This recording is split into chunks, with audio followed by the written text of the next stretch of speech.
Уважаемые коллеги, добрый день. Мы начинаем наш онлайн-семинар «Электронные образовательные ресурсы в преподавании языков». Уважаемые коллеги, обозначьте, пожалуйста, в чате ваше присутствие, фамилия, имя, отчество и ваша организация. Мы с вами познакомимся.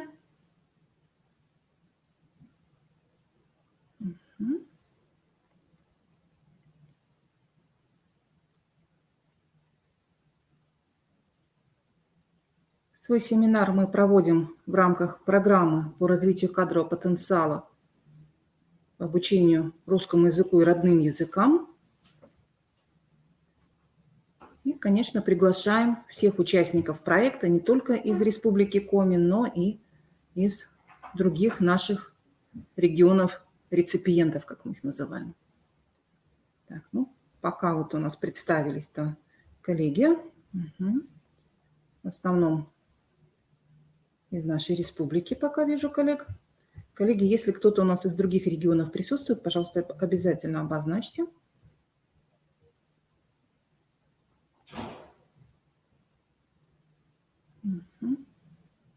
Так, Пашга у нас активно участвует, Сыктывкар. Хорошо. Ручевская СОЖ. Замечательно. В данный момент у нас подключено 20 участников. Коллеги, пожалуйста, активнее обозначьте свое присутствие, чтобы мы понимали, кто с нами сегодня есть. И наша работа прошла активно и продуктивно.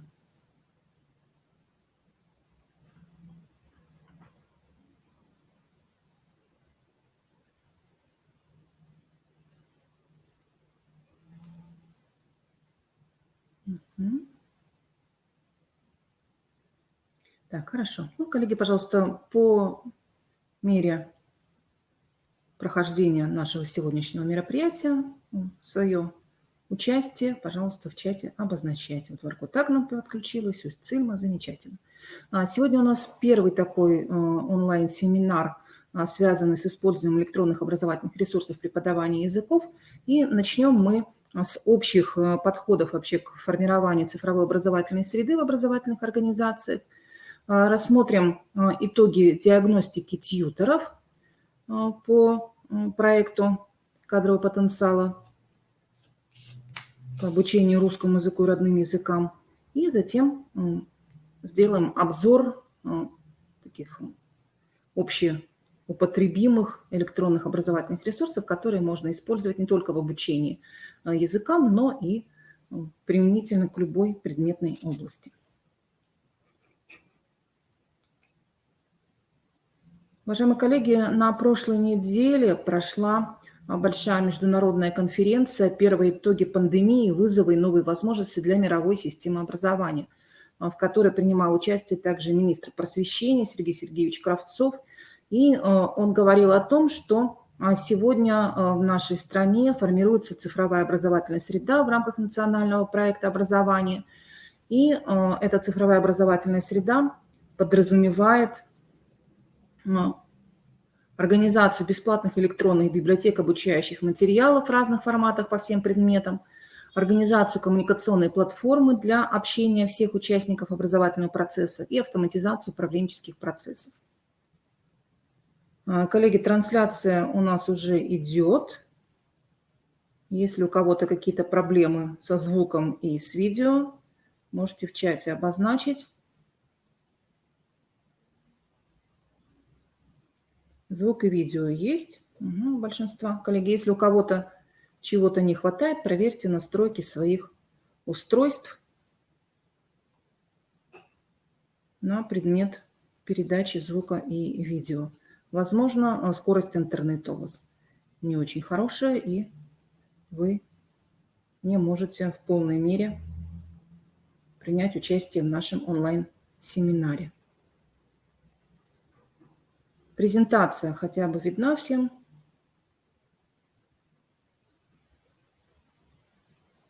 Так, у большинства коллег все хорошо слышно и видно, и поэтому мы с вами продолжаем. Итак, цифровая образовательная среда, в чем ее преимущество? Конечно, прежде всего, это возможность получения обучающимися бесплатного контента и обеспечения равного доступа к качественным знаниям. Предполагается, что на образовательной платформе цифровой образовательной среды будут размещены только самые лучшие материалы, которые будут одобрены экспертами. И, конечно, это разнообразие материалов. Это будут и уроки, это будут и различные тесты, викторины, квесты, тренажеры и другие учебные материалы. И эта платформа, она даст возможность сочетать онлайн и офлайн форматы обучения. Кроме того, здесь будет представлена и дополнительная информация, которая выходит за рамки школьной программы, и, конечно, будет обеспечена безопасность. Зоя Ныркова, для того, чтобы включилась, обновите страничку.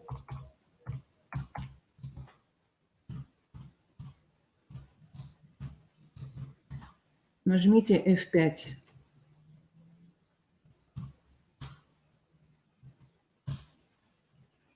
Это должно помочь, в большинстве случаев помогает. Итак, сегодня у нас уже в стране разработана и направлена в образовательные организации целевая модель цифровой образовательной среды. И вот эта самая целевая модель цифровой образовательной среды, она дает большие преимущества и для учителя, и для ученика, и для родителей. Но здесь некоторые из них обозначены. Например, для учителя это упрощение процессов планирования и подготовки к урокам. Да, конечно, когда у нас есть готовый набор материалов, которые как конструктор вы можете использовать для того, чтобы применить к условиям своего образовательного процесса, своей образовательной организации, это, конечно, уменьшает время на подготовку. Конечно, это возможности использования разнообразных интерактивных, разноуровневых заданий, и это дает нам возможность организовать индивидуальное и дифференцированное обучение. Конечно, для учителя это возможность использовать современный верифицированный образовательный контент для того, чтобы создавать свои собственные материалы. Так, мы рады, Зоя, что у вас все включилось, вы с нами, пожалуйста, в работу включайтесь. И, конечно, это для учителя возможность задавать домашние задания в цифровой форме с автоматической либо с полуавтоматической проверкой, да, потому что не всегда можно задать задание в такой форме, чтобы оно автоматически проверялось системой, да, не всегда мы знаем, что есть однозначные правильные ответы, да, например, задание в форме эссе, оно требует обязательно проверки педагога. Для ученика целевая модель цифровой образовательной среды дает возможность доступа к качественному верифицированному образовательному контенту и сервисам. Да, можно использовать систему ВКС, чатов и другое, да, то, что действительно на этой платформе будет реализовано. И сейчас разработка этих сервисов очень активно осуществляется. Это персонализация образовательного процесса. Да, то есть ребенок может работать в своем собственном индивидуальном темпе работы, при этом учитывается его уровень знаний, учитываются его интересы, и это возможность получения интерактивного домашнего задания. Для родителей целевая модель цифровой образовательной среды дает возможность осуществлять мониторинг образовательного процесса и его результатов, проводить дистанционные родительские собрания, это вот как раз то, чего нам не хватало, да, в нашем режиме дистанционного обучения, и это вовлечение родителей в образовательный процесс, да, поскольку будут определенные рекомендации того или иного образовательного контента, возможности организации дополнительного образования, возможности использования различных сервисов. Так вот, такие замечательные возможности дает целевая модель цифровой образовательной среды для образовательных организаций, для учителей, для учеников, для родителей. Сегодня уже в 14 регионах идет апробация целевой модели цифровой образовательной среды. Но, к сожалению, Республика Коми в эти 14 регионов не попала. У нас реализуется свой собственный республиканский проект «Цифровая образовательная среда», в рамках которого образовательные организации обеспечиваются необходимой техникой для того, чтобы реализовать образовательный процесс с использованием цифровых инструментов.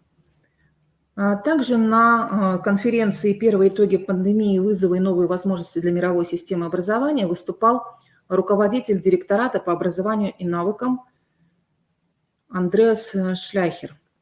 И в числе прочих тем он поднял вопрос, как взаимодействуют между собой учителя, да, как они сотрудничают с коллегами. И сделал вывод о том, что среди учителей больше распространены все-таки обмены знаниями, нежели тесное сотрудничество. 61% учителей регулярно обсуждают развитие учеников с коллегами. 28% преподают совместно хотя бы один раз в месяц, 9% дают обратную связь по посещенным урокам, 47% часто обмениваются учебными материалами. И вот по мнению Андреаса Шлехтера, такое профессиональное сотрудничество ассоциируется с удовлетворенностью работой, самодостаточностью и использованием инновационных практик. Уважаемые коллеги, а вот вы в своих образовательных организациях часто ли сотрудничаете друг с другом в вопросах использования цифровых инструментов? Можете в чате ответить, как вы это делаете, насколько часто. Взаимодействие с коллегами по вопросам использования цифровых инструментов. В какой форме это взаимодействие у вас происходит чаще всего? Так, пожалуйста, коллеги, активнее включайтесь. Угу. Так, хорошо. С небольшим количеством коллег идет обмен, но часто. То есть это коллеги, которые заинтересованы, наверное, да, в том, чтобы активно использовать цифровые инструменты, которые сами их активно применяют и своими находками делятся с другими коллегами. Угу. Вот на уровне образовательной организации каким-то образом система работы выстроена. Угу. Так, Ольга Геннадьевна, спасибо. Очень часто взаимодействуете. Хорошо. У нас присутствуют руководители образовательных организаций. Можете ответить. Так, хорошо. По мере необходимости делимся опытом часто со всеми коллегами. Замечательно. Управленческие решения какие принимаются руководителями? Угу. Так, на данный момент есть возможность только по видеосвязи общаться, но довольно часто. Так, хорошо. Ждем ответов от руководителей.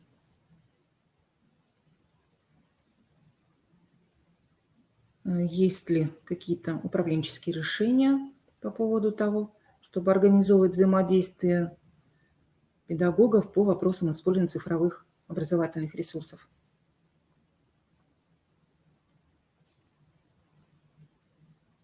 Угу. Так, ну, другие коллеги, пожалуйста, есть ли у вас какие-то приказы, подписанные руководителем образовательной организации? Может быть, на педсоветах вы эти вопросы поднимаете? Либо только вот в такой неформальной обстановке?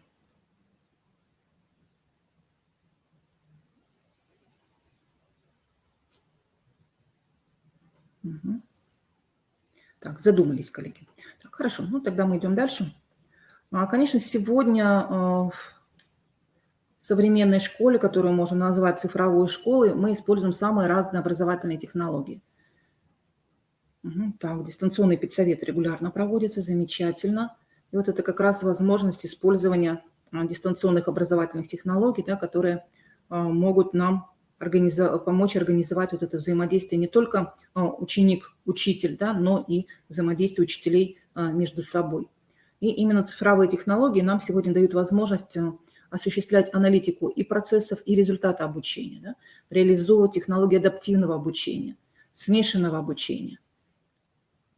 Именно цифровые технологии дают нам возможность использовать элементы геймификации. Проектная исследовательская деятельность сегодня уже, наверное, невозможна без использования цифровых технологий. Технологии мобильного обучения, технологии персонализированного обучения, виртуальная и дополненная реальность, социальные образовательные сети. Все это дает нам возможность реализовать образовательный процесс наиболее эффективно, особенно вот в наших нынешних условиях. И вот модели совместной деятельности участников образовательных отношений, они строятся на основе проектирования и на основе реализации образовательных целей, способов их достижения и оценки, на основе анализа больших данных. Так, на школьных методических объединениях учителей идет обсуждение этих вопросов. Замечательно, да?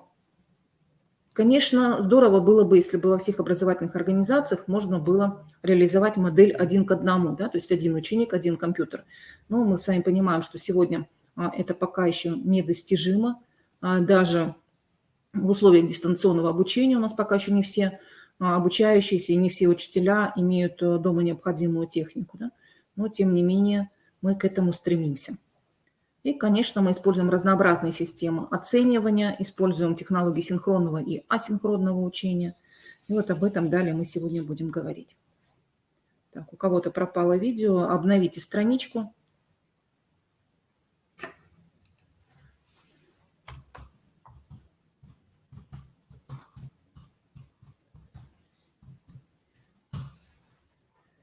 Это, возможно, какие-то проблемы с интернетом на вашей стороне. Да, какими же компетенциями должен обладать педагог для того, чтобы использовать цифровые технологии? В действующем профессиональном стандарте педагога обозначены необходимые умения. Это владеть КТ-компетентностью, общепользовательской КТ-компетентностью, общепедагогической КТ-компетентностью и предметной педагогической КТ-компетентность, которая отражает профессиональную и КТ-компетентность, соответствующей области человеческой деятельности. Также педагог должен уметь использовать современные способы оценивания в условиях информационно-коммуникационных технологий, то есть ведение электронных форм документации, да, в том числе электронного журнала, электронных дневников, и владеть основами работы с текстовыми редакторами, электронными таблицами, электронной почтой, браузерами, мультимедийным оборудованием. Но я думаю, что сегодня уже каждый педагог этими умениями владеет в достаточной степени. А если мы с вами заглянем в проект профессионального стандарта педагога начального, общего, основного, общего, среднего, общего образования, то увидим, что здесь предлагается уже не одна должность, а 3 должности. Это учитель, старший учитель и ведущий учитель. И, соответственно, отличаются и обобщенные трудовые функции, трудовые действия, умения и знания, заложенные в этих профессиональных стандартах. Так, для учителя, да, в обобщенной трудовой функции профессиональная деятельность по обучению и воспитанию обучающихся по образовательным программам начального общего образования, основного общего образования, среднего общего образования обозначена трудовая функция профессиональная деятельность по обучению. И в эту трудовую функцию заложено одно из трудовых действий, такое как применение ИКТ для формирования цифровой образовательной среды в классе. Да? То есть уже не просто для организации своей собственной профессиональной деятельности, а для того, чтобы сформировать цифровую образовательную среду в классе. И для этого учитель должен уметь выбирать и применять современные образовательные технологии, в том числе ИКТ и методики обучения, и должен знать современные подходы к использованию возможностей ИКТ для построения цифровой образовательной среды. Старший учитель, да, в его обобщенную трудовую функцию входит профессиональная деятельность по обучению и воспитанию обучающихся по образовательным программам начального общего, основного общего, среднего общего образования и проектирование компонентов образовательных программ, а также координация участия педагогических работников в их разработке. Да, то есть расширяются трудовые функции, и, соответственно, в трудовую функцию профессиональной деятельности по обучению входит трудовое действие по применению ИКТ для создания цифровой образовательной среды, направленной на развитие мотивации обучающихся и индивидуализации обучения. Да? То есть не просто уже цифровая среда, как для учителя, а среда, направленная на развитие мотивации и индивидуализации обучения. И, соответственно, ведущий учитель, у него трудовые функции еще более расширяются в сравнении с учителем и старшим учителем. Обобщенная трудовая функция профессиональная деятельность по обучению и воспитанию обучающихся по образовательным программам начального общего, основного общего, среднего общего образования, координация и сопровождение профессиональной деятельности педагогических работников по образовательным программам и трудовая функция применения и формирования инновационных образцов использования ИКТ в организации различных форм учебной, исследовательской и проектной деятельности обучающихся, а также оказание помощи коллегам и координации их деятельности по разработке и использованию образовательных ресурсов и технологий, включая цифровые образовательные ресурсы и ИКТ. То есть видим, да, расширяются функции ведущего учителя. Вот именно ведущий учитель, он выявляет лучшие практики, лучшие инновационные образцы, применяет их в своей деятельности и оказывает коллегам помощь в использовании цифровых образовательных ресурсов. Ну, я думаю, что многие из нас с вами уже готовы к выполнению этой трудовой функции, поскольку вот по вашим ответам понятно, да, что вы эту работу по взаимообмену практиками использования цифровых технологий уже в своих организациях реализуете. Так, ну, далее мы с вами разберемся, что же такое цифровая грамотность, каковы ее компоненты и каковы ее основные отличительные черты. Организация Объединенных Наций дает следующее определение цифровой грамотности. Цифровая грамотность – это способность безопасно и надлежащим образом управлять информацией, понимать и интегрировать ее, обмениваться ей, оценивать и создавать информацию и получать доступ к ней с помощью цифровых устройств и сетевых технологий для участия в экономической и социальной жизни. Уважаемые коллеги, кто к нам еще подключился, пожалуйста, в чате можете представиться, какую организацию вы представляете, и ваша фамилия, имя, отчество. И в соответствии вот с этим определением группа специалистов в рамках саммита «Большой двадцатки», который прошел в Берлине в апреле 2017 года, предложила свой подход к определению компонентов цифровой грамотности. Давайте посмотрим, что сюда включается. Да? Это информационная грамотность, это компьютерная грамотность, это медиаграмотность, это коммуникативная грамотность и это отношение к инновациям. Что каждый из этих компонентов цифровой грамотности включает? Информационная грамотность предполагает следующие знания. Это понимание роли и степени влияния информации на жизнь человека и умение искать и находить информацию на разных ресурсах. Компьютерная грамотность предполагает понимание технических составляющих компьютера и принципов их взаимодействия. И основным навыком в рамках компьютерной грамотности является легкость в использовании цифровых устройств вне зависимости от платформы и интерфейса. Медиаграмотность подразумевает понимание многообразия источников информации, форм, каналов ее распространения. Коллеги, добрый день, да, кто подключился к нам еще. Мы готовы с вами вместе работать.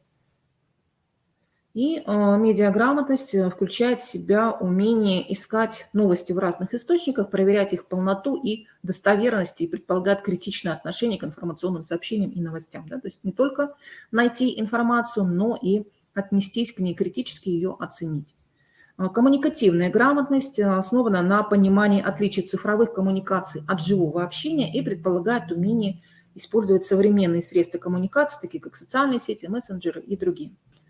И, конечно, очень важно в данном компоненте говорить о том, что существует особая этика и нормы общения в цифровой среде, да, и человек, который грамотен с точки зрения цифровой грамотности, он это осознает. И еще один компонент – это отношение к технологическим инновациям. Предполагает, что мы с вами понимаем те технологические тренды, которые сегодня существуют, готовы работать с новыми и современными технологиями, приложениями, гаджетами и понимаем пользу технологических инноваций как для развития общества, так и для себя лично. Аналитический центр НАФИ проводил исследование цифровой грамотности среди различных групп профессиональных, в том числе педагогов разных категорий и детей и молодежи. Вот внизу мы с вами видим несколько групп. Россияне в целом показывают 52 балла из 100 возможных или 52% из 100 возможных. Учителя школ демонстрируют 87%. Преподаватели вузов на 1% больше 88%. И посмотрите, дети, молодежь немножечко от нас отстают. Да, молодежь 18-24 лет 77%, дети от 12 до 17 лет 73%, а россияне с высшим образованием в целом по стране дают 64%. И вот если мы посмотрим на верхней диаграмме распределение по компонентам цифровой грамотности, то увидим, да, что у педагогов школ, учителей школ в большей степени развита информационная грамотность, да, 93% из 100 возможных, компьютерная грамотность 92% из 100 возможных, коммуникативная и медиаграмотность примерно одинаково, 89 и 88 соответственно, и меньше всего, да, процентов по отношению к технологическим инновациям. Но пока еще мы с вами все равно как-то боимся, да, использовать новинки. Иногда боимся, да, иногда это просто невозможно для нас осуществить, да, поскольку здесь и наши финансовые, материальные возможности не всегда дают нам это сделать, что хотелось бы, да. Но, тем не менее, вот в принципе цифры неплохие, да, если сравнить в среднем по стране, да, 52 пункта у россиян в целом, и мы с вами можем наших обучающихся научить использовать цифровые инструменты. А вот далее на следующем слайде у нас представлена диаграмма, где идет сравнение компонентов индекса цифровой грамотности у учителей школ и у детей в возрасте 12-17 лет. Посмотрите. В целом ребята нас догоняют по таким компонентам, как коммуникативная грамотность, да, меньший разрыв 89 против 76, по медиаграмотности 88-75, а по отношению к технологическим инновациям ребята нас на 1 пункт обогнали. Да. Ну, какие трудности возникают, да, это вот с развитием информационной грамотности и, как ни странно, компьютерной грамотности. А в целом, как мы видим, да, на 6 пунктов ребята отстают от нас.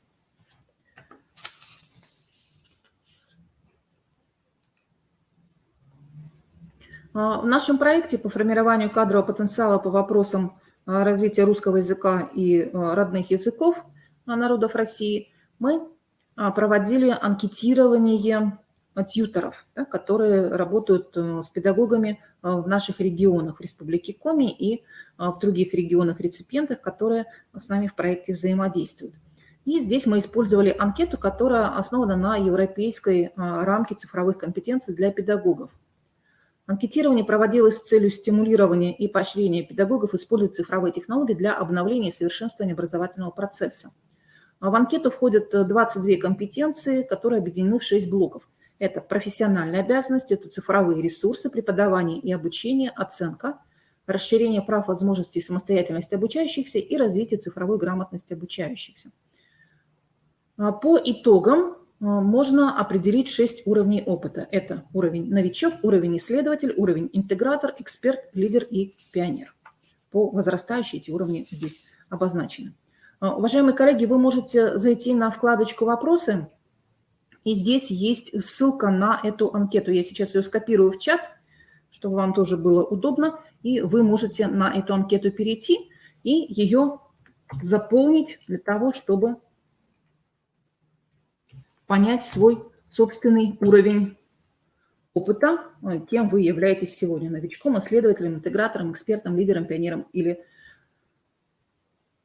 еще какого-то уровня вы пока не достигли. Так, коллеги, пожалуйста, попробуйте открыть ссылочку, открывается, не открывается, в чате, пожалуйста, обозначьте. И дальше мы пойдем, посмотрим, какие результаты на сегодняшний день мы получили при анкетировании наших тьюторов. Угу. Так, открылось. Плюсики, хорошо, все замечательно. Угу. Так, кто-то у нас уже прошел. Замечательно. Итак, посмотрим общие результаты. В анкетировании приняло участие вот на вчерашний день 32 человека. Это наши тьюторы. И результаты на данный момент мы имеем следующие. По первому блоку, по профессиональным обязанностям, мы видим, что коллеги в основном регулярно используют различные цифровые каналы для общения с учащимися, с родителями, коллегами, например, электронную почту, блоги, веб-сайт образовательной организации и приложения. Да? И больший процент здесь получил ответ: я регулярно отбираю, настраиваю и комбинирую разного рода цифровые образовательные ресурсы. По второму вопросу: я использую цифровые технологии для совместной работы с коллегами внутри и за пределами моего учебного заведения. Здесь тоже коллеги отмечают, что постоянно используют работу в общей компьютерной сети и обмениваются материалами, опытом и идеями с коллегами. Подтвердили положение: я активно развиваю свои навыки применения цифровых технологий в обучении. Также большинство участников анкетирования, и наибольшее количество баллов получил ответ: я обсуждаю с коллегами, как можно использовать цифровые технологии в своей профессиональной деятельности. И четвертое положение: я обучаюсь в интернете и принимаю участие в вебинарах, конференциях, онлайн-курсах. Здесь большинство ответило, что часто участвуют в разных видах онлайн-обучения. Но есть и такие коллеги, кто еще пока недостаточно часто это делает. Принимали участие 1 либо 2 раза. Второй блок – цифровые ресурсы. То есть как мы с вами используем цифровые ресурсы. Я использую интернет, чтобы найти подходящие информационные ресурсы, которые можно использовать в учебной работе. Большинство коллег обозначили, что они рекомендуют своим коллегам подходящие ресурсы и стратегии их поиска. Да? То есть не только сами владеют, но и рекомендуют коллегам. Это замечательный показатель. По второму вопросу, с помощью компьютера я создаю свои собственные учебные материалы, в том числе адаптирую уже имеющиеся материалы под свои задачи. Здесь уже более разнообразный разброс вариантов ответов. Здесь все 5 вариантов коллеги выбирали, но большинство отмечает, что создают разного рода цифровые учебные материалы и создают на компьютере презентации, но, как правило, ничего больше. Да? А кто-то из коллег отметил, что настраивает и использует свои собственные цифровые ресурсы. Ну и единичный ответ был, что я не создаю свои собственные учебные материалы. Третий блок, третий вопрос во втором блоке по цифровым ресурсам. Я надежно защищаю личную информацию, например, экзаменационные работы, оценки учащихся, их персональные данные. Да, очень важное умение по защите информации. И здесь большинство коллег отметили, что защищают все файлы с личной информацией с помощью пароля.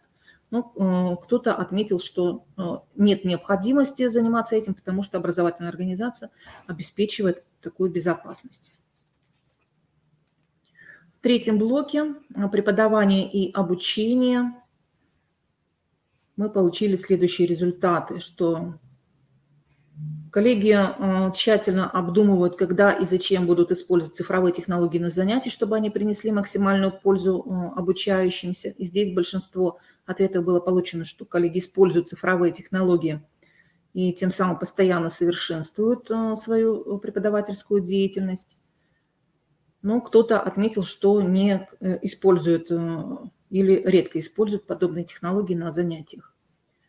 На вопрос «Я контролирую работу и общение между учащимися в совместных интерактивных онлайн-средах, которые мы используем на занятиях для выполнения домашних заданий», большинство коллег отметили, что желтенький, да, у нас вариант. Иногда я контролирую наши общие онлайн-среды, наблюдаю за обсуждениями, которые проводят обучающиеся. Ну, есть также и вариант ответа, что не используют цифровые среды в работе с учащимися. Третий вопрос. Когда мои учащиеся выполняют задания в группах, они используют цифровые технологии, чтобы получить знания. Здесь большинство отметили, что призывают учащихся, работающих в группе, искать информацию в интернете. Меньший вариант – это когда мои учащиеся обмениваются информацией и идеями в онлайн-среде. И четвертый вопрос. Я использую цифровые технологии, чтобы учащиеся имели возможность планировать, документировать и проводить мониторинг своей учебной деятельности самостоятельно. Например, тесты для самооценки и самоконтроля, электронные портфолио для документации и представления результатов, онлайн-дневники, блоги и так далее. И здесь практически половина респондентов отметили, что время от времени предлагают учащимся задания в цифровой форме. Четвертый блок – это оценка, использование цифровых технологий для оценки учебных результатов. Я использую цифровые инструменты для оценки отслеживания прогресса учащихся. Большинство респондентов ответили, что используют ряд цифровых инструментов для отслеживания прогресса учащихся. Но были такие коллеги, которые отметили, что не отслеживают прогресс учащихся вообще. Ну, конечно, таких коллег меньшинство. Я анализирую все доступные мне данные для того, чтобы выявить, кто из учащихся нуждается в дополнительной поддержке. Большинство обозначили, что действительно анализируют данные об учебной активности, а также о поведении для того, чтобы организовать дополнительную поддержку. Я использую цифровые технологии для предоставления учащимся обратной связи. Радует, что большинство респондентов выбрали ответ, что регулярно используют цифровые технологии для обеспечения обратной связи. В пятом блоке расширение прав, возможностей, самостоятельности обучающихся. На вопрос, когда я создаю цифровые задания для учащихся, я стараюсь оценить возможные практические или технические сложности их выполнения. Большинство коллег выбрали вариант ответа «Я адаптирую задачи таким образом, чтобы свести вероятность возникновения сложных ситуаций к нулю». На вопрос «Я использую цифровые технологии, чтобы обеспечить учащимся индивидуальные возможности обучения, например, использую цифровые технологии, я готовлю для каждого конкретного учащегося задания, соответствующего индивидуальным потребностям обучения, предпочтениям, интересам». Большинство выбрали вариант ответа, что когда это возможно, то они эти технологии используют для того, чтобы предложить индивидуальные задания. И третий вопрос в данном блоке. Я использую цифровые технологии с целью повышения активности учащихся во время учебных занятий. Здесь большинство респондентов ответили, что в своей преподавательской деятельности они используют такие возможности. И, наконец, шестой блок – развитие цифровой грамотности обучающихся. На вопрос «Я даю задания, которые требуют от учащихся использования цифровых технологий для совместной работы и общения как между собой, так и с внешней аудиторией», большинство респондентов выбрали вариант ответа «Мои учащиеся используют цифровую коммуникацию и сотрудничество определенным образом». Я даю задания, которые требуют от учащихся создавать цифровой контент, например, видео, аудио, фотографии, цифровые презентации, блоги, вики. Здесь большинство выбрали вариант ответа, что создание цифрового контента является неотъемлемой частью учебной деятельности обучающихся. На вопрос «Я обучаю, как пользоваться цифровыми технологиями безопасно и ответственно», большинство выбрали вариант ответа «Мы обсуждаем с ребятами правила ответственного поведения в интернете». И на вопрос «Я побуждаю учащихся творчески применять цифровые технологии для решения конкретных учебных задач», большинство выбрали ответ «Иногда, да, мы это используем, когда есть такая возможность». Ну, коллеги, если вы прошли анкетирование и посчитали общую сумму баллов за выбранные вами варианты, то у вас сейчас какая-то сумма баллов получилась. И в соответствии с общей суммой баллов мы сейчас определим уровни опыта. Но прежде чем к этому перейдем, еще один вопрос был дополнительный. Как бы вы характеризовали себя и то, как вы пользуетесь цифровыми технологиями? Здесь можно было выбрать один из 5 вариантов. Полностью согласен, не согласен, нейтральный, согласен и полностью согласен. И на вопрос «Мне легко работать с компьютерами и другой техникой» большинство выбрали вариант «согласен» либо «полностью согласен». Вопрос «Я активно и уверенно пользуюсь интернетом» большинство выбрали «полностью согласен» и «согласен». А также большинство выбрало эти варианты «согласен» и «полностью согласен» на вопрос «Я интересуюсь новыми приложениями, программами и ресурсами» и «Я зарегистрирован во многих социальных сетях». Но здесь вот уже также появляется и такой вариант, как нейтральный и не согласен. Итак, посчитав сумму баллов по всем блокам и по всем вариантам ответов на каждый вопрос в этих блоках, мы с вами можем получить определенное количество баллов. Если вы набрали менее 20 баллов, то ваш уровень новичок, и вам необходимо развивать навыки использования цифровых технологий в образовательном процессе. Если вы набрали от 20 до 33 баллов, то вы исследователь.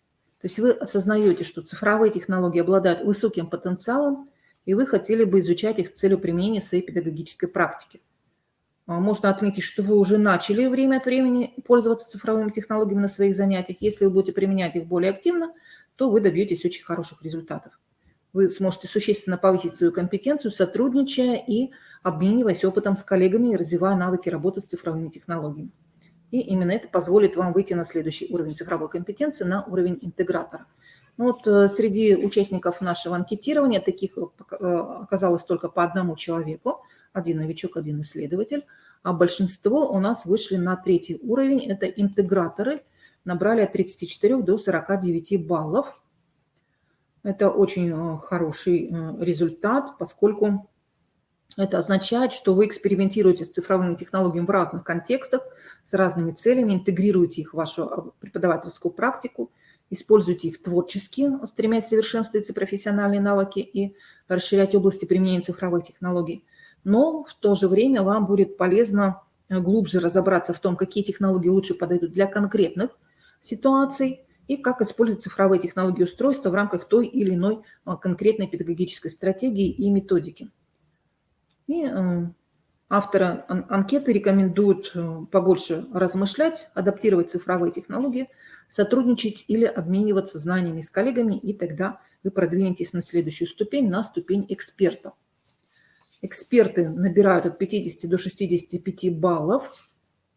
В нашем исследовании таких оказалось 8 человек. Эксперты уверенно, творчески и критически используют ряд цифровых технологий в своей профессиональной деятельности, целенаправленно отбирают цифровые технологии и материалы для конкретных ситуаций, пытаются разобраться с достоинствами и недостатками разных цифровых стратегий.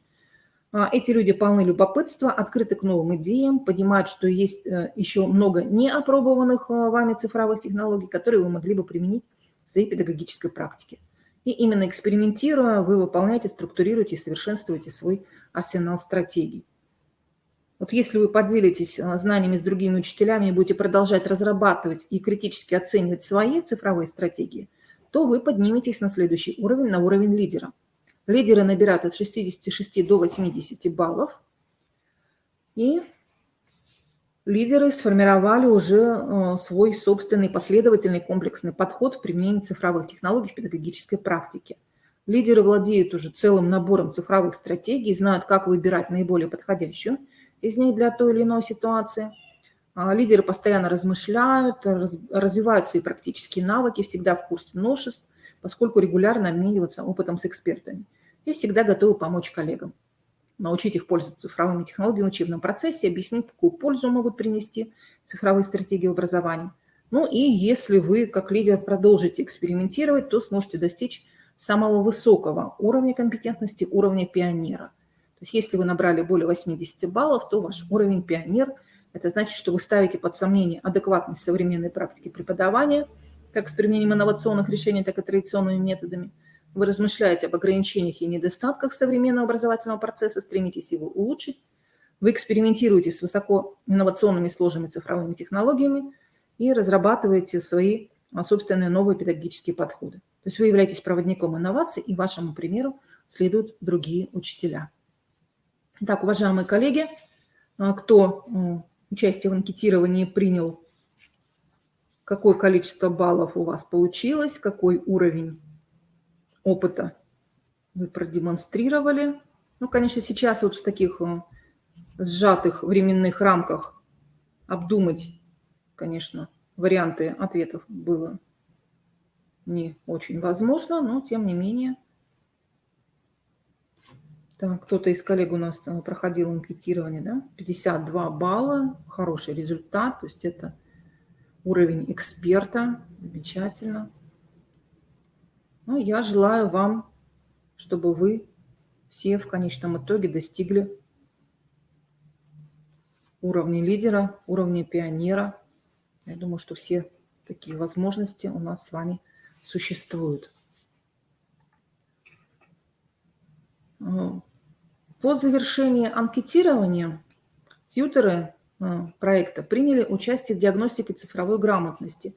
Здесь был предложен тест, который помогает определить уровень своей цифровой грамотности в контексте информационной грамотности, коммуникативной грамотности, создания цифрового контента, цифровой безопасности и цифровой компетентности. Вот здесь мы видим общее распределение результатов по участникам и видим, что большинство набрали от 8 до 8,5 баллов.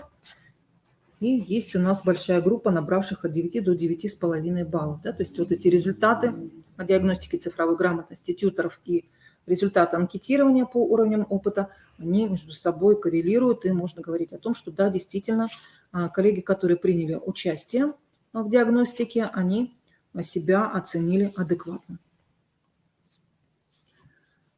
Но тем не менее мы с вами видим, что есть необходимость для нас с вами ознакомиться с различными цифровыми ресурсами, которые мы могли бы использовать в своей собственной образовательной практике. И сегодня вот наш онлайн-семинар, он посвящен обзору таких наиболее общих ресурсов и сервисов, которые мы называем социальные сервисы, поскольку они дают нам возможность не только использовать образовательный контент, но и самим включиться в его создание. Но здесь представлена общая такая классификация различных социальных сервисов. Это и поисковые системы, и сервисы закладок, и фото- и видеосервисы, сервисы для создания викторин и опросов, сервисы для создания карт знаний, сетевые офисы, которые позволяют нам работать совместно над различными документами. Это и программы общения в режиме онлайн, географические сервисы, сервисы для создания коллективных гипертекстов, сетевые дневники и так далее. И сейчас мы поговорим о некоторых из этих сервисов, которые мы с вами можем использовать, в том числе и при обучении русскому языку и родным языкам.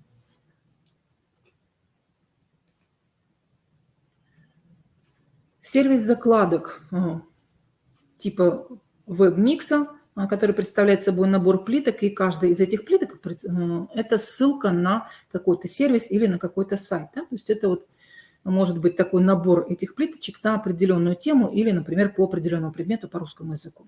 Ну, вот один из сервисов для создания таких веб-миксов – это сервис Симбала.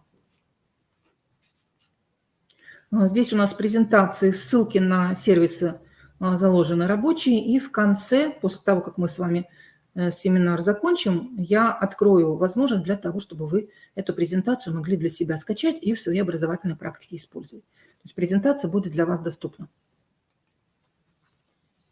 Вот так выглядит сервис symbala.com, и каждый из этих цветных квадратиков – это ссылка на те или иные сервисы, на те или иные ресурсы. Вы можете сгруппировать эти закладочки по определенным категориям, да, например, ссылки на сайты, да, ссылки на инструменты. Да, вы, возможно, можете сгруппировать их, например, по классам, да, то, что вы рекомендуете для ребят в 5 классе, в 6 классе и так далее. То есть возможности выбора категорий для классификации, они не ограничены, и вы можете сами их создавать. И кликая на плиточку, вы переходите на соответствующий сервис. Описание сервиса вы можете в плитках задать. И эту панель WebMix вы можете встроить на свой сайт образовательный, на свой блог, если вы его ведете, да, либо на сайт образовательной организации. Это тоже может быть встроено, да, поскольку HTML-код вы можете взять у этого ресурса и разместить на своей интернет-страничке. Широкие возможности для изображения процесса общего системного мышления дают нам сетевые карты знаний, или их еще называют карты ума, карты разума, карты памяти, интеллект-карты, мейн-мапы. Эти сервисы дают возможность создавать графическую схему. Можно использовать схемы для оформления проекта, для создания таких вот карт знаний по определенной теме, например, да, по какому-то литературному произведению вы можете такую карту создавать. И эти сервисы дают возможность сохранять созданные вами схемы в виде файла в формате JPEG, либо в PDF-формате. А что еще хорошего эти сервисы дают? Они дают возможность совместно работать над одной картой. Да? То есть вы открываете доступ, и ребята могут в командах создавать такую свою сетевую карту знаний. Вот, например, представлен сервис MindMaster. Все сервисы, которые сегодня мы с вами рассматриваем, они бесплатные, либо условно бесплатные, да, то есть дается возможность какого-то функционала в бесплатном доступе, и затем для того, чтобы повысить этот функционал, да, для того, чтобы расширить возможности, здесь уже различные тарифные планы действуют. Но, тем не менее, в бесплатном режиме также многие возможности нам с вами доступны. Да? Например, MindMaster дает возможность создать бесплатно 3 карты знаний по различной тематике, какую вы хотите, да, и задать для них определенное оформление. Сервис Миндома тоже дает возможность нам создавать различные карты знаний. Но вот в отличие от MindMaster, сервис Миндома, он англоязычный. Но если вы работаете в браузере Google Chrome, то вы можете правой кнопочкой мышки щелкнуть в любом месте экрана и вызвать дополнительное меню, и там будет возможность перевести на русский язык, да, и работать в сервисе уже переведенном на русский язык. Очень интересные сервисы, которые позволяют создавать так называемые облака слов. Вы вводите в окошко сервиса какой-то текст. В данном сервисе регистрация не требуется. И можно задавать цвет фона, можно задавать цвет текста. Можно задавать размер слов. Но, как правило, в таких сервисах наиболее крупным шрифтом будут выделяться те слова, которые наиболее часто в тексте встречаются. И вот, например, можно сделать такой сравнительный анализ текстов, например, двух авторов по одной и той же теме, да, и посмотреть, какие слова чаще всего в текстах какого автора будут повторяться. Богатые возможности дают нам сервисы для создания различных опросов, анкетов, викторин, которые могут быть представлены по самой различной тематике. И что хорошо, многие из этих сервисов, они доступны не только при работе на компьютере, они доступны при работе с любого мобильного устройства. Мобильный телефон, планшет, которые у ребят бывают с собой на уроках, мы можем их также задействовать, то есть не только при выполнении домашних заданий. Вот сервис Quizzes дает возможность бесплатно работать. И сегодня его используют уже более 20 миллионов школьников. И в этом сервисе можно создавать игровые викторины, что тоже будет вызывать интерес у ребят. Сервис quizlet.com. Здесь можно создавать не только отдельные тесты, не только отдельные тестовые вопросы, но и модули и даже целые электронные курсы. А все ответы выстраиваются в диаграммы, и вы можете анализировать статистику. Такие возможности богатые данный сервис представляет. Для проведения викторин и розыгрышев в режиме реального времени используется сервис MyQuiz. То есть вы создаете викторину, в викторине автоматически присваивается определенный код. Этот код ребята вводят на своих мобильных телефонах и могут в вашей викторине участвовать. Кроме того, здесь есть достаточно большой каталог уже готовых викторин, которые создали другие пользователи, и нет необходимости каждый раз создавать свою, да, можно использовать уже готовую. Сервис Plickers дает возможность проводить оценивание, даже если у ребят нет мобильных телефонов. В этом случае используются специальные карточки, похожие на QR-коды. И мобильный телефон есть только у учителя. Учитель считывает те карточки, которые показывают ребята, да, и, соответственно, видит те варианты, которые они выбрали. И в электронном формате формируется таблица результатов. Тоже очень такой интересный сервис. Ребятам очень нравится. Можно даже в начальной школе его начинать использовать. Сервис Kahoot дает возможность создавать разнообразные опросы, викторины, создавать обучающие приложения. Тоже такой очень интересный сервис, который на уроках русского языка мы с вами можем активно использовать.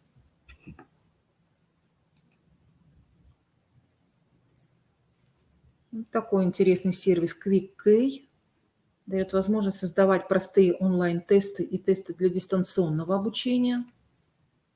И этот сервис, он интегрируется с Google Classroom. Это тоже очень важная возможность. То есть если вы используете Google Classroom, организуете классную комнату с помощью сервиса Google, да, то вот этот сервис QuickKey, он дает возможность эти тесты интегрировать с этой системой.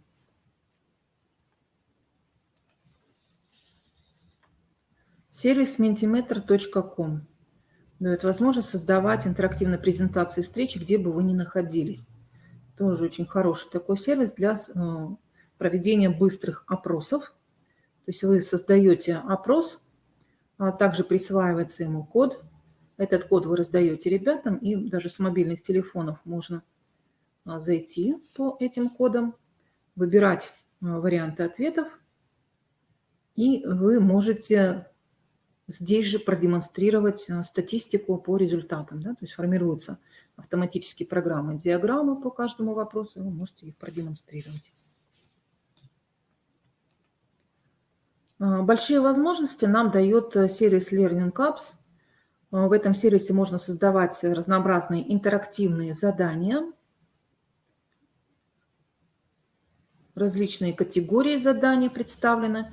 Кроме того, если вы не хотите или не умеете пока еще создавать свои интерактивные задания, здесь очень большая библиотека собрана уже заданий, созданных другими пользователями, да, поскольку пользователь, создавая задание, может сделать его доступным для всех, либо ограничить доступ только для ребят своего класса. Да. Внутри сервиса вы тоже можете создавать свой класс, можете внутри сервиса назначать определенные интерактивные задания определенным ребятам и отслеживать статистику их продвижения. Здесь есть и различные викторины, здесь есть и тесты с возможностью внесения кратких ответов, например, вставить пропущенную букву в слове или там, вставить пропущенную запятую. Такая возможность в этом сервисе представлена. Есть возможность создавать интерактивную игру, типа «Кто хочет стать миллионером», либо «Виселица». Да? Здесь можно создавать интерактивный кроссворд. Очень богатые возможности у данного сервиса имеются. И, что хорошо, в этом сервисе можно использовать не только текстовые, да, материалы, как в некоторых других сервисах для создания опросов и анкет, но здесь можно использовать картинки, изображения, можно использовать видеофрагменты, можно использовать аудиофрагменты. Очень большие возможности у этого сервиса есть. У нас на нашем сайте Института развития образования в разделе «Видеозал» представлен мастер-класс по работе с этим сервисом. Вы можете с ним ознакомиться и поработать. Также мы рекомендуем использовать для совместной работы так называемые доски. Это могут быть доски типа доски объявлений, да, на которых вы размещаете какую-то информацию, и ребята могут к ней присоединяться, давать свою оценку, ставить лайки, либо давать свои какие-то комментарии. И это обычные интерактивные доски, но которые находятся в режиме онлайн. Посмотрим примеры. Например, доска padlet.com. Очень интересный инструмент, там много различных шаблонов, можно и в виде блога использовать, можно в виде таблицы, можно еще в различных видах использовать такую доску с заметками. И когда вы открываете доступ ребятам по ссылке, они также могут свои комментарии здесь оставлять и могут совместно участвовать, например, в каком-то проекте, да, и свои идеи предлагать. Для организации мозгового штурма очень хороший инструмент. Особенно вот в условиях дистанционного обучения. Мы его опробировали уже на наших различных семинарах с учителями, и он находит хороший отклик. Аналогичный этому сервису сервис linode.com. Такой линолеум, да, доска для расклейки заметок. И в предыдущем сервисе, в Padlet, и в этом сервисе к заметкам можно прикреплять изображения, можно прикреплять видеофрагменты, можно прикреплять гиперссылки на различные сайты в интернете, да, то есть богатые возможности для того, чтобы структурировать информацию, они данными сервисами предлагаются. Да, вот здесь видно даже построение карты знаний может быть реализовано с помощью данного сервиса. Сервис Trello, его чаще всего используют для проектирования своей деятельности, да, то есть для выстраивания проектов. Этот сервис является наиболее подходящим, и он помогает нам выстраивать совместную работу. Аналогично предыдущему его возможности можно охарактеризовать. И вот интерактивные доски онлайн. То есть если вы привыкли в школе работать с интерактивной доской, ребята у вас любят это делать, да, то и в режиме дистанционного обучения вы можете эту работу организовать с использованием одного из 3 сервисов, которые далее представлены. Тоже бесплатно регистрация идет на этой доске, и можно совместную работу на доске организовать. Достаточно богатые инструменты предлагаются данным сервисом. Можно рисовать фигуры, можно вставлять различные тексты, можно работать с картинками. Так, ну вот следующая доска, она попроще, да, здесь только вот самые основные функции доступны. Пишем тексты, рисуем фигуры, стираем. И все материалы, которые вы создали на этой интерактивной доске, их можно экспортировать, да, и сохранить на своем компьютере, либо разослать ребятам. Можно поделиться данной доской для того, чтобы все могли к ней подключиться и работать на этой доске. Вот еще один простейший вариант. Здесь даже не надо регистрироваться. Без регистрации доступно. И можно тоже на этой доске, как на обычной интерактивной доске, работать. Существуют сервисы, которые помогают нам создавать интерактивные плакаты. Вот один из сервисов здесь представлен, tinglink.com. Здесь тоже можно использовать те плакаты, которые другие пользователи создали. Да, есть поиск по тематике, коллекции разнообразные. Либо вы можете создать свой собственный интерактивный плакат. А в чем суть интерактивного плаката заключается? Ну, в данном случае у нас есть буклет, мы загрузили, и каждый элемент этого буклета, каждый элемент интерактивного плаката может быть сопровождаться различными комментариями. Да? Вот, например, вы нажимаете на какой-то фрагмент рисунка, и у вас выходит комментарий, связанный с этим фрагментом рисунка. Это может быть текстовый комментарий, это могут быть иллюстрации, это могут быть видеофрагменты, это могут быть ссылки на какие-то сайты, да, то есть для того, чтобы получить дополнительную информацию о том или ином изображенном на вашем интерактивном плакате объекте. Ну, для поддержания интереса сервис rebus1.com можно использовать. Здесь очень много ребусов уже готовых заложено. Как мы видим, да, есть и ребусы для детей, математические ребусы, судоки, логические игры и так далее. Но, кроме того, здесь есть вот такой генератор ребусов, который позволяет нам из какого-то любого исходного слова или фразы на русском языке создать свой собственный ребус. Либо стандартный ребус, либо ребус для детей. Вы можете просмотреть различные варианты, программа вам предлагает, и выбрать тот, который вам больше нравится.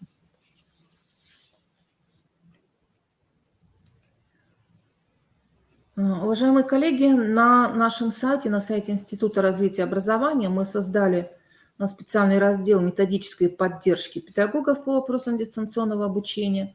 Здесь у нас представлены и региональные образовательные платформы и ресурсы, и федеральные образовательные платформы. Также здесь есть доступ к электронным формам учебников, быстрый доступ, да, для того, чтобы перейти на сайты соответствующих издательств. Также здесь собраны ресурсы для организации неурочной деятельности, досуга. Есть доступ к ресурсам электронных библиотек, ресурсы для профессионального развития педагогов и также ссылка на культурный норматив школьника.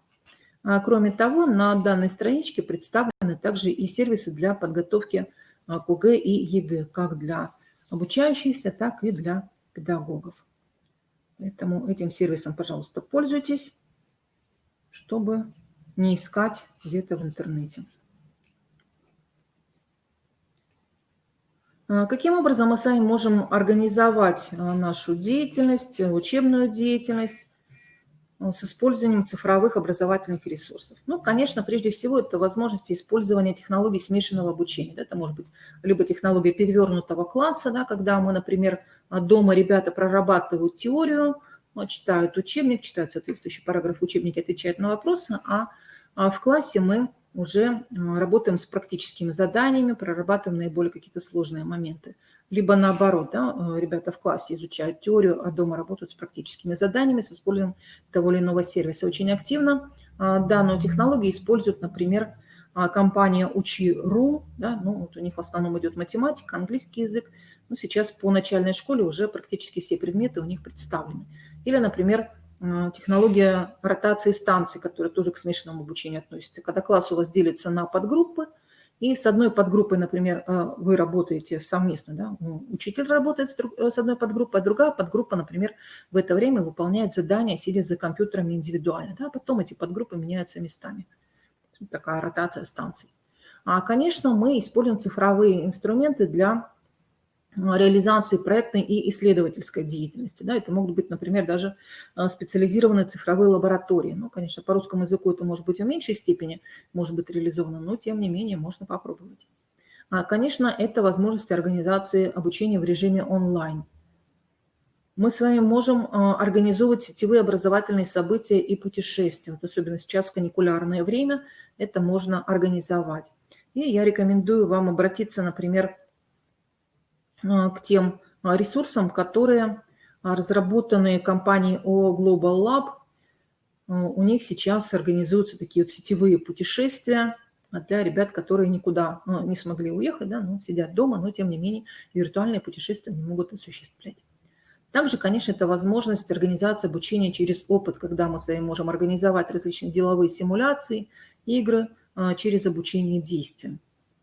Конечно, цифровые технологии дают нам возможность организовать адаптивное обучение, обучение по индивидуальным траекториям. Да, мы для каждого ребенка можем выстроить индивидуальные траектории с использованием тех или иных образовательных цифровых ресурсов. И, конечно, это возможности организации социального обучения. Мы можем организовать совместное создание контента, вот мы уже посмотрели, да, какие сервисы нам такую возможность предоставляют, и организовать такую коллаборативную работу. Ну и завершая наш семинар, мне бы хотелось, чтобы вы рассмотрели данную иллюстрацию и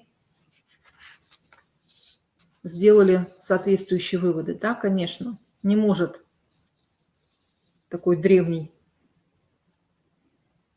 педагог учить детей нового поколения новым знаниям, да, если он сам не повышает свою собственную цифровую грамотность. И если вы прошли диагностику цифровой грамотности по нашей ссылочке и определили свой уровень, вы видите, куда дальше вам можно стремиться и в каких сферах из этих 6 блоков, да, вы можете свои компетенции далее формировать. Ну, здесь представлены ссылки на некоторые ресурсы, которые были использованы для подготовки данной программы. Да, Юля, действительно, картинка отражает некоторые реалии в работе учителя. Но я думаю, что мы с вами стремимся к тому, чтобы не оставаться такой свечкой догорающей, а все-таки совершенствовать свои компетенции, да, чтобы соответствовать уже нашему новому поколению, поколению Z, которое мы обучаем. И, конечно, хотелось бы вам пожелать, чтобы вы продвигались вот по этой лесенке успеха.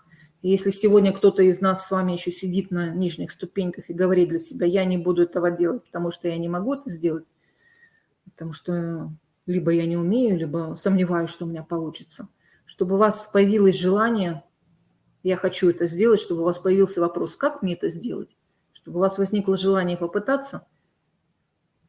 И потом вы, конечно, сможете сказать себе, я могу это сделать, я это сделаю. Это же так просто.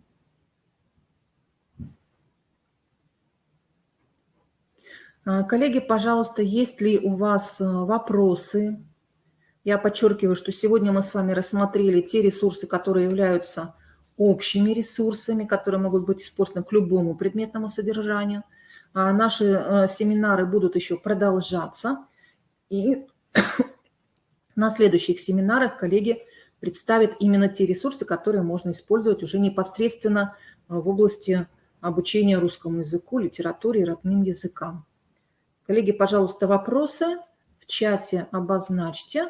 А я сейчас открою режим для скачивания презентации.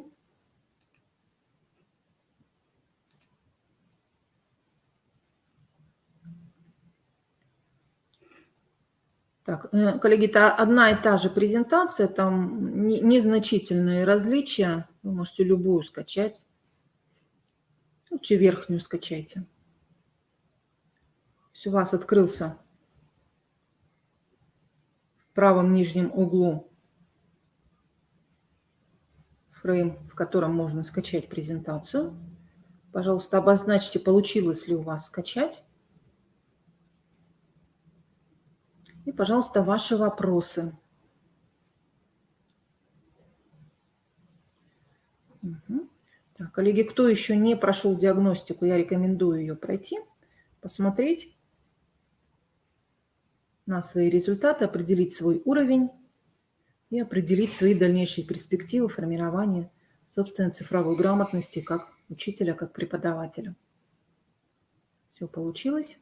Мгм. Замечательно. Замечательно.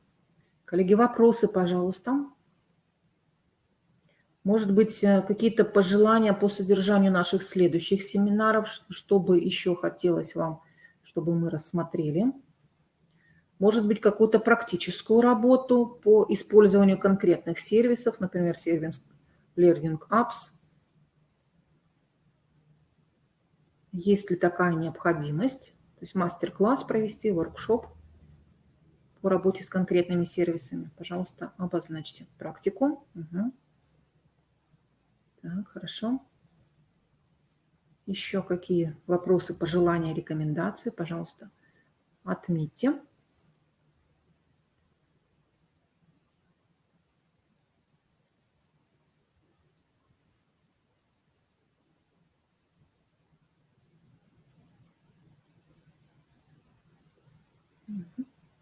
Так, ну я так понимаю, что вопросов нет. На данный момент все понятно.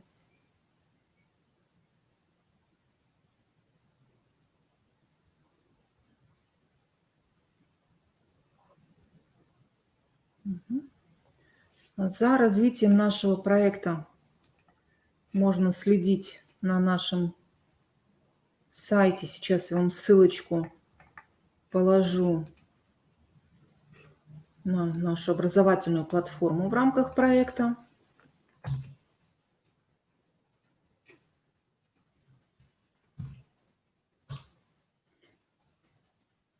Это адрес образовательной платформы проекта по развитию кадрового потенциала педагогам по вопросам изучения русского языка и родных языков Российской Федерации. Здесь можно о проекте узнать и принять участие в различных мероприятиях, которые уже прошли, да, просмотреть, например, видеозаписи и отслеживать новые мероприятия, которые будут проходить в рамках этого проекта.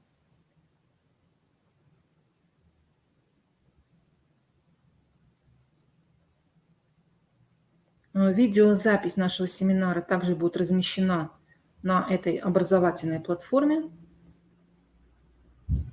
И если вдруг вы захотите еще раз что-то более подробно прослушать, можете к данной видеозаписи обращаться. Пошаговую инструкцию по применению. Угу.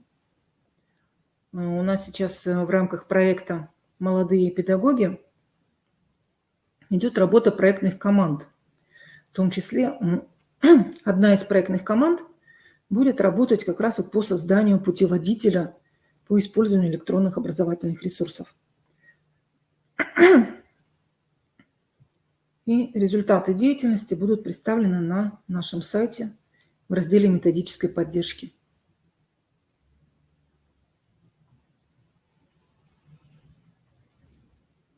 Евгения, вы бы с какими сервисами хотели бы поближе познакомиться? Получить пошаговую инструкцию? С какой группой сервисов?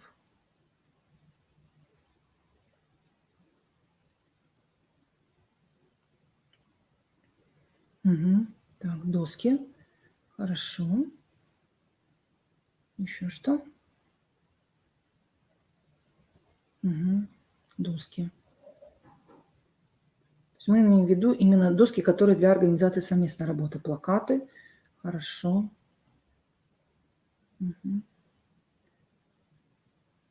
Так, замечательно, коллеги. Мы учтем ваши пожелания при формировании тематики и содержания наших следующих семинаров и обязательно проведем семинар, да, по созданию конкретных цифровых образовательных ресурсов.